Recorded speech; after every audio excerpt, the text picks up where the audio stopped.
Nous sommes aujourd'hui avec Dimitri Berthet, le représentant suisse de l'école Jin Jun Kwan. Est-ce que tu peux nous raconter ton parcours, comment tu en es arrivé jusque-là? Alors j'ai fait plusieurs arts martiaux avant l'Apkido et en 2007 j'ai découvert le Apkido Jin Jun Kwan par le biais d'un stage à Saint-Étienne sous la direction du grand maître Li Chang-Soo et de maître Raphaël Couet. Et depuis ce moment j'ai pu pratiquer l'Apkido avec Olivier, mon ancien professeur, jusqu'en 2012 en tant qu'élève. D'ailleurs en 2012 j'ai fait mon premier stage en Corée. Et suite à son départ un peu précipité, j'ai eu la chance de pouvoir reprendre le club et puis d'ouvrir, de tout recommencer, de repartir à zéro, de recréer un club et d'ouvrir la première école Jin Jun Kwan en Suisse, grâce à maître Raphaël Couet qui m'a fait confiance. Et suite à ça, j'ai pu évoluer, faire grandir mon école. On est à la 4e année. On est à 55 adhérents, plus ou moins. Il y a pas mal de filles, il y a des enfants, il y a de tous les âges, de 8 ans à 64 ans.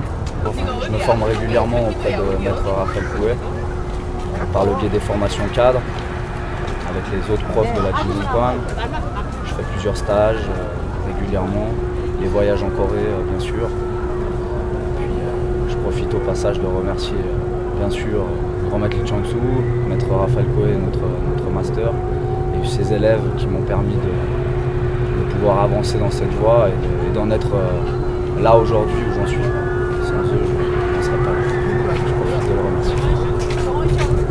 En février 2015, tu as emmené plusieurs élèves en Corée pour la première fois, des Suisses et des Français. Comment ils ont trouvé ce stage? Ils ont adoré ce stage. D'une part, il y a eu une très bonne cohésion pendant ce stage.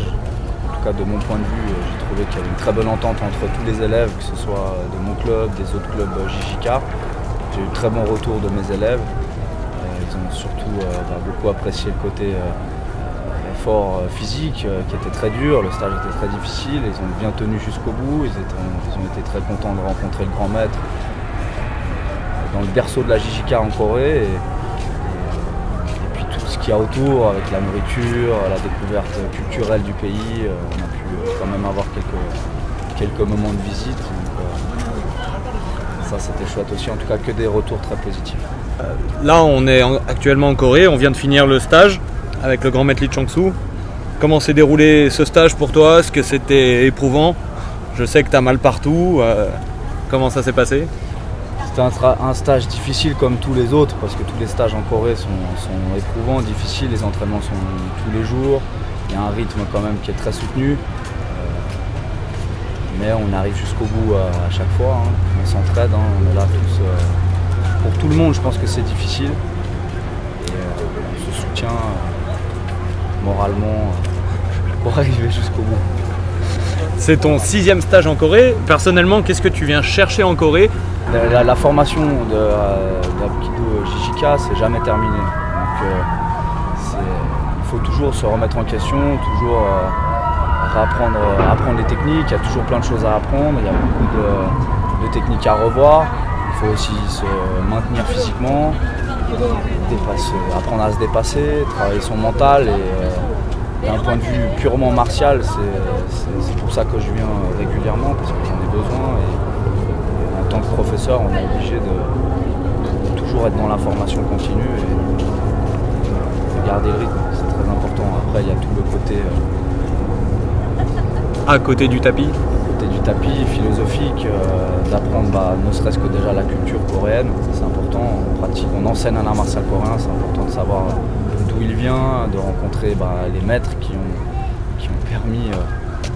permis à nous d'ouvrir des clubs en Europe. Donc sans eux, on ne pourrait pas faire cette belle art martial. Côté culturel, la nourriture, les saunas. Et puis il y a aussi le côté cohésion de groupe. C'est vrai qu'on est tous ensemble tous les jours et il y a des liens qui se créent, des amitiés. Ça fait partie des valeurs de l'Apkido JJK et on n'appelle pas ça une famille pour rien. C'est aussi dans ces moments-là qu'on peut dire que la JJK c'est vraiment une famille. Cette année, il y a eu chaque jour des vidéos résumées de la journée d'entraînement. Tu as été beaucoup mis en avant. Qu'en penses-tu? Tout d'abord, on peut te remercier, Michael Pipier. Sans toi, on n'aurait jamais autant de souvenirs. Mais tous ces souvenirs-là qui seront gravés, je pense, et bien d'autres qui ne sont pas dans ces vidéos. Mais c'était une très bonne idée de ta part cette année de faire une vidéo par jour. Et je pense que ça va beaucoup aider les gens qui n'ont pas forcément, qui ont peut-être une appréhension de venir en Corée, là, de voir qu'on s'amuse, on souffre, on apprend plein de choses et c'est génial. En tout cas, on ne peut que te remercier. Je pense que tout le monde te remercie. Merci à vous.